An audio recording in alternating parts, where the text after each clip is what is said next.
औज़ुबिल्लाहिमिनश्शैतानिर्रजीम बिस्मिल्लाहिर्रहमानिर्रहीम। अस्सलाम वालेकुम।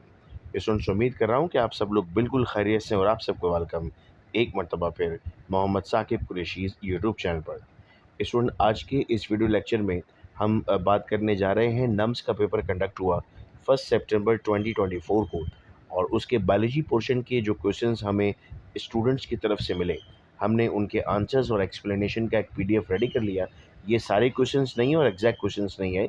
याद रहे कि स्टूडेंट्स की तरफ से हमें जो क्वेश्चंस मिलते रहे, हमने उसमें ऑप्शन जनरेट करने की कोशिश की और उनसे पूछ कर हमने बनाया, तो ये कंप्लीट एग्जैक्टली नम्स का पेपर नहीं है। साथ ही साथ ये भी स्टूडेंट्स में बताता चलूँ कि 2024 के स्टूडेंट्स के लिए as per the PMDC syllabus जो एमडी कैट का एग्ज़ाम होने जा रहा है, उसकी chapter wise online MCQs test series का भी आगाज़ किया जा चुका है, जिसमें फ़िज़िक्स में टोटल 13 टेस्ट हैं, केमिस्ट्री में 19 टेस्ट हैं और बायोलॉजी में भी 13 टेस्ट हैं, चूँकि पीएमडीसी के सिलेबस के मुताबिक उसमें इतने ही चैप्टर्स हैं। तो अगर आप इस टेस्ट सीरीज़ का पार्ट बनना चाहते हैं तो आप 0333224331 पे रब्ता करके तमाम डिटेल्स ले सकते हैं। ये जो क्वेश्चन बेटा कलेक्ट किए हुए हैं, मैं यहाँ पर फिर एक मरतबा एक्सप्लेन करता चलूँ कि ये एग्जैक्ट पेपर नहीं है, ये एग्जैक्ट क्वेश्चंस नहीं है, इनमें वर्डिंग्स डिफरेंट हैं। ये स्टूडेंट्स की प्रैक्टिस के लिए पेपर कंपाइल कर दिया गया ताकि स्टूडेंट्स को इससे आइडिया हो जाए कि ये पेपर किस तरह से कंडक्ट हुआ था। आइए हम पहले क्वेश्चन की तरफ चलते हैं। स्टूडेंट, पहला क्वेश्चन है, कोविड-19 epidemic can be controlled by using hand sanitiser in clinic liquids because covid has. Sir, कोविड-19 के लिए सैनिटाइज़र क्यों इस्तेमाल किया जा रहा था और क्लीनिंग लिक्विड्स यानी सोप क्यों इस्तेमाल किए जा रहे थे?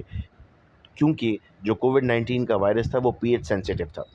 तो सर, चूँकि वो पीएच सेंसिटिव था, इसलिए हम कहते हैं कि सर हम उस पीएच को बार-बार चेंज कर रहे थे सैनिटाइज़र की मदद से, तो वो आपकी बॉडी से मूव करता जा रहा था। What is the major component of blood plasma? Sir, blood plasma में सबसे ज़्यादा क्या चीज़ें मौजूद हैं?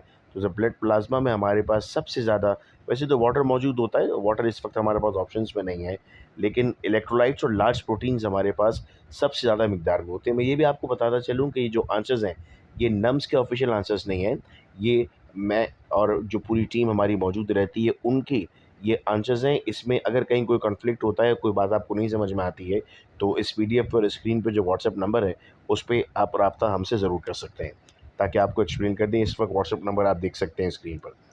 फिर क्वेश्चन है, organisms having double stranded DNA as a genome. देखो, पास पेपर से आपको एक ये भी आइडिया होता है कि सर कौन से टॉपिक्स को आपने वैल्यू देनी है, तो जो क्लासिफिकेशन है एज पर जीनोम, उसको ज़रूर आप वैल्यू दें। उसमें मल्टीपल जो एग्जांपल्स दिए हैं, देखें वो सवाल पूछता है आपसे। अब आपका पास इसका आंसर बनता है small pox virus. Small pox virus basically variola virus cause करता है और उसमें डबल स्ट्रैंडेड डीएनए मौजूद होता है, जबकि बाकी जो आपके पास वायरस हैं वो सिंगल स्ट्रैंडेड है या वो आरएनए वायरस है। जैसे एचआईवी आपके पास आरएनए वायरस है। हम हर साल देखते हैं कि वायरस के इस टॉपिक से एक सवाल लाजिम आता है। Sucrose is less reactive due to which property? Sir, उसमें 1,2 ग्लाइकोसिलिक बॉन्ड मौजूद होता है, जिसकी वजह से उसकी रिएक्टिविटी सबसे ज़्यादा कम होती है। Sucrose is use as transport sugar in plants instead of glucose due to. Sir, हम कहते हैं प्लांट ग्लूकोज को एज ए ट्रांसपोर्ट शुगर नहीं रखता, जैसे हमारी बॉडी में glucose as a transport sugar है, लेकिन प्लांट्स में हम कहते हैं ग्लूकोज नहीं, जबकि सक्रोज आपके पास इस पर्पस के लिए यूज़ किया जा रहा होता है। तो उसकी वजह क्या है? सर, रीज़न ये बनता है चूँकि ये आपके पास जो है वो नॉन रिड्यूसिंग शुगर है, इसीलिए इसको यूज़ करती है body. Which part of the brain actively use a mathematician typing to formulate a new equation? यानी वो कौन सा पार्ट ऑफ द ब्रेन है जो मैथ्स के लिए इस्तेमाल होता है? तो sir, cerebrum is the part जो मैथमेटिक्स और एनालाइजिंग या इक्वेशन फॉर्मेशन के लिए हम यूज़ करते हैं। What is relevant to nucleoprotein? Sir, nucleoprotein basically हमारे पास कॉम्प्लेक्स होता है न्यूक्लिक एसिड और प्रोटीन का, जिसमें हम रिलेट करते हैं आरएनए को यानी राइबो न्यूक्लिक एसिड को। क्वेश्चन है, rebonding is a process of hair straightening which bond of protein is broken during the process? याद रहे बेटा, ये एग्जाम्पल हमारे पास सेकेंडरी प्रोटीन की है और इसमें आपके पास हाइड्रोजन बॉन्ड मौजूद होता है। तो जब रीबॉन्डिंग आप करते हैं यानी बालों को स्ट्रेट करते हैं, तो उस वक्त हमारे पास जो चीज़ डैमेज होती है मेजरली आपके हेयर्स में, वो आपके पास हाइड्रोजन बॉन्ड होता है। What is the function of tertiary structure? जिनसे हमने सवाल पूछे हैं ग्रुप ऑफ स्टूडेंट से, उनको उनके ऑप्शन याद नहीं आ रहे थे।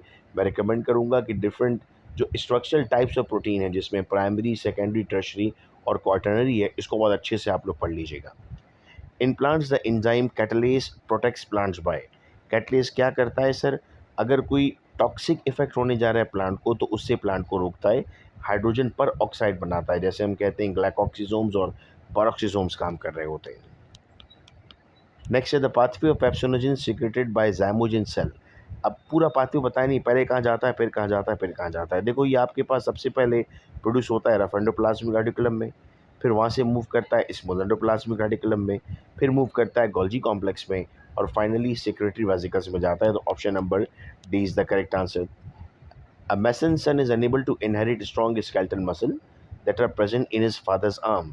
Now this is due to not inheriting of acquired character. ये बेसिकली लिमार्क पर ऑब्जेक्शन था कि अगर किसी एक का कोई कैरेक्टर डेवलप हो जाता है तो वो आगे क्यों ट्रांसफ़र नहीं हो रहा, जैसे उसने एक जिराफ की एग्जांपल में कहा था। तो एक प्रॉपर्टी अगर फादर में मौजूद है आर्म्स की स्ट्रेंथन होने की, स्ट्रॉन्ग मसल्स होने की, तो वो लाजिम नहीं कि उसकी फैमिली में भी ट्रांसपोर्ट हो। नेक्स्ट आता है स्टूडेंट्स हमारे पास, if the mother is haemophilic carrier and father is affected, what will be the probability of haemophilia in son. मैं रिकमेंड करूंगा स्टूडेंट्स के इसी चैनल पर अगर आप यूट्यूब पर जाकर लिखते हैं साकिब कुरैशी पेडिग्री क्वेश्चंस, तो मैंने बड़ी डिटेल में पेडिग्री क्वेश्चंस आप वहाँ पर एक्सप्लेन किए हुए हैं।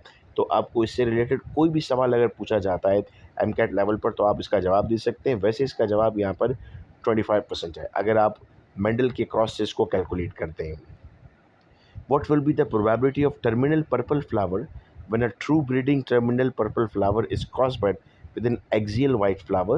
ये भी मेंडल्स के लॉ को अगर आप यहाँ पर यूज़ करते हैं तो उससे आपको 3/16 मिलता है। ये भी उस पेडिग्री क्वेश्चन से स्टूडेंट्स आपको आसानी समझ में आ सकता है और एक्सप्लेनेशन वैसे यहाँ पर गिवन है। इसका पीडीएफ अगर आपको चाहिए होगा तो आप व्हाट्सएप पर जो नंबर स्क्रीन पर है इस पर अपने नाम के साथ मैसेज कर दें ताकि इसका पीडीएफ आप सबको शेयर किया जा सके। A person who has removed their gall bladder faces difficulty in fat metabolism. इसलिए चूंकि अगर आपने गॉल ब्लैडर को रिमूव कर दिया स्टूडेंट्स तो बाइल मौजूद नहीं होगा बॉडी के अंदर। अब what does reduction division occur, where does reduction division occur, sir ये सेकेंडरी साइट में होती है रिडक्शन डिवीजन, जिसमें या आप इसको अदर वर्ड्स में मियोसिस कहते हैं। एग्जैक्टली वर्ड मुझे नहीं पता मियोसिस यूज़ किया गया था या नहीं, चूँकि स्टूडेंट से हमें यही वर्ड मिला। In mathematics which part of the brain is highly develop, ये रिपीट क्वेश्चन है बेटा यहाँ पर, क्योंकि हमने मल्टीपल स्टूडेंट से क्वेश्चंस लिए तो कुछ वर्डिंग्स भी रिपीट हुई हैं। तो पहले भी हमने पढ़ा है cerebrum is the answer. Which enzyme does not require a regulatory molecule, pepsinogen does not require a regulatory molecule because it is an inactive enzyme, ये एक्टिव फॉर्म में कन्वर्ट होता है। एरिप्सिन आपके पास एक्टिव एंजाइम है, बाकी ऑप्शन उस वक्त student को याद नहीं थे। Activity of the flight birds required the coordination of many muscles, अब कोऑर्डिनेशन करने के लिए कौन सा पार्ट इन्वॉल्व होगा, हम कहते हैं sir cerebellum is responsible for the coordination. देखो सवाल कितना घुमाकर आपसे पूछ लिया कि फ्लाइट एक्टिविटी के लिए उसको ज़ाहिर है अपने मसल्स को कॉन्ट्रैक्ट और रिलैक्स करना है, तो कौन सा पार्ट उसके लिए वो यूज़ करता है। What is the characteristic of an electrical synapse, sir it will, synapse की जब आप बात करते हैं तो उसमें देखो अब इलेक्ट्रिकल साइनैप्स में तो न्यूरोट्रांसमीटर नहीं होता, अगर मैं आपको यहाँ पर नर्वस साइनैप्स कहता तो न्यूरोट्रांसमीटर मिलता, तो ऑप्शन नंबर बी आपके पास सही जवाब बन जाएगा। What is the fate of neurotransmitter after transmission of a nerve impulse, sir end में अगर आप यहाँ पर रिकॉल करते हैं आपकी बुक में बेटा ये मेंशन हुआ हुआ है कि जो एसिटाइल कोलिन रिलीज होता है अगर क्रॉस ब्रिज साइकिल में, तो एसिटाइल कोलिन स्ट्रेस उसको ख़त्म करता है। जब उसको ख़त्म करता है तो इसका मतलब ये है कि स्टूडेंट्स हमारे पास ये डिग्रेड हो जाता है एंजाइम की मदद से, तो डिग्रेडेड बाय एंजाइम यहाँ पर हमने मेंशन कर दिया। During glycolysis what isomers are formed, हम कहते हैं सर ग्लाइकोलिसिस में कौन से आइसोमर्स बनते हैं, डाईहाइड्रोक्सी एसीटोन फॉस्फेट से ग्लिसरेट 3 फॉस्फेट बनता है during the process of glucose. अब बच्चे कहेंगे कि सर ये ग्लूकोज से फ्रक्टोज भी तो बनता है, बेटा ग्लूकोज से फ्रक्टोज नहीं बनता, ग्लूकोज 6 फॉस्फेट से फ्रक्टोज 6 फॉस्फेट बनता है, डायरेक्टली सिंपल कन्वर्जन नहीं होती उसके अंदर। A lizard detach its tail when attack by predator, ये ऑटोलाइसिस की एग्जांपल है, वो अपने पाँव को ब्रेक कर देता है। यहाँ पर ऑप्शन रीजनरेशन भी पॉसिबल था students. A plant growing in saline soil faces the problem of dehydration due to, हम कहते हैं सर सॉइल की जो आपके पास सैलिनिटी है वो कम है और रूट की सैलिनिटी ज़्यादा है, तो उसे डिहाइड्रेशन प्रॉब्लम फेस हो सकता है, यानी रिमूवल ऑफ वाटर हो सकता है। What is the not the function of plasma membrane, sir it will not control the metabolic activities, जो भी मेटाबॉलिक एक्टिविटीज़ हो रही है बाकी सब फंक्शंस हैं बेटा उसके। During the conduction of nerve impulse, hyperpolarization would not occur if.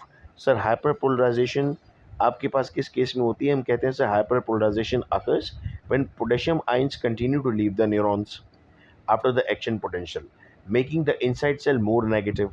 अगर आपके पास पोटेशियम गेट नहीं ओपन होंगे, यानी पोटेशियम बाहर नहीं जाएगा, तो आपके पास चेंज ऑफ वोल्टेज नहीं आएगा बेटा। अगर चेंज ऑफ वोल्टेज नहीं आएगा तो हाइपरपोलराइजेशन नहीं होगी, यानी potassium gates for not so leaky. Which option belong to characterise the refractory period? Sir refractory period का मतलब ही होता है जब आपके पास आइंस में चेंज आएगा पॉजिटिव और नेगेटिव आइन में। नेक्स्ट है desert mammal faces severe dehydration on hot sunny day, which internal condition will lead to secretion of ADH, antidiuretic hormone. Sir osmotic pressure blood का बहुत बढ़ जाएगा तो वो बॉडी से रिलीज करेगा वैसोप्रेसिन या एंटी डायोरेटिक हार्मोन, दोनों सेम नाम है, पिट्यूटरी ग्लैंड से रिलीज होगा। मैं एक्स्ट्रा बात इसलिए बता रहा हूँ बेटा कि हो सकता है कि आपके नेक्स्ट एग्जाम्स में ये एक्स्ट्रा चीज़ें भी पूछी जाएं।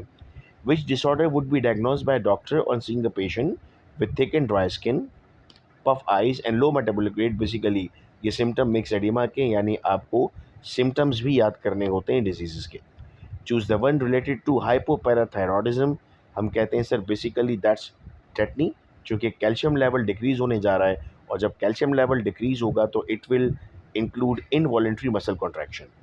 Choose the mismatch pair. Sir आपके पास ग्राफिन फॉलिकल ईस्ट्रोजन रिलीज़ करता है, प्रोजेस्टेरॉन रिलीज़ नहीं करता, so that's a miss match. बाकी सब बिल्कुल ठीक है। Which the following would be compromise in the absence of the lymphatic system? अगर लिम्फेटिक सिस्टम नहीं हुआ बेटा तो इनमें से कौन सा सिस्टम डैमेज होगा? हम कहते हैं sir basically the lymphatic system plays a crucial role in immune defence and fluid balance.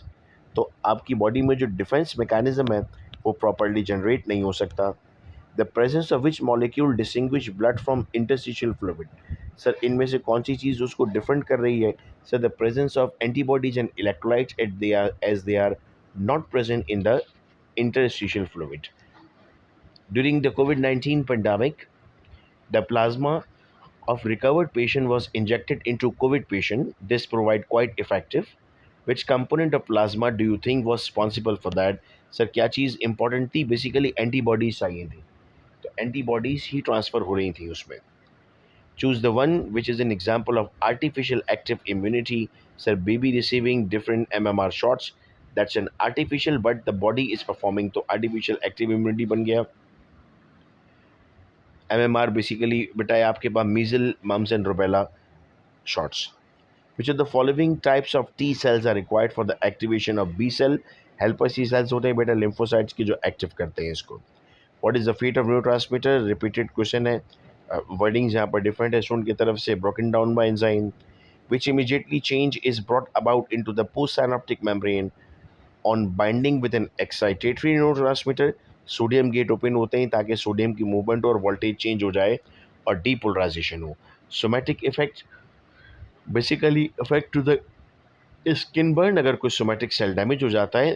Probiotics in milk in children do all except, vitamin नहीं बनाते बेटा, बाकी सारा काम कर रहे होते हैं बॉडी के अंदर। What is the inner most layer in a muscle fibre? Sir endomysium is the inner most layer. You are familiar with hamstring engineer player, which is correct about the hamstring muscle? quadricep और hamstring दो muscle होते हैं। quadricep आपके पास flexors में आता है जबकि hamstring आपके पास एक्सटेंसर्स मसल्स में आता है। स्टूडेंट्स, उम्मीद करता हूँ कि यहाँ तक की बात आप सब लोगों को बहुत अच्छे तरीके से समझ में आई है। इंशाल्लाह जैसे ही केमिस्ट्री और फिज़िक्स के पेपर्स मुझ तक पहुँचते हैं स्टूडेंट्स की तरफ से, मैं उसका भी सॉल्यूशन बनाकर आप सब लोगों के साथ शेयर कर दूँगा। उम्मीद करता हूँ कि वीडियो लेक्चर आप सब लोगों को समझ में आया और आप सब लोग अपने फ्रेंड्स के साथ भी इसे ज़रूर शेयर करेंगे। अपना बेहद ख्याल रखिएगा आप सब लोग। अल्लाह हाफ़िज़।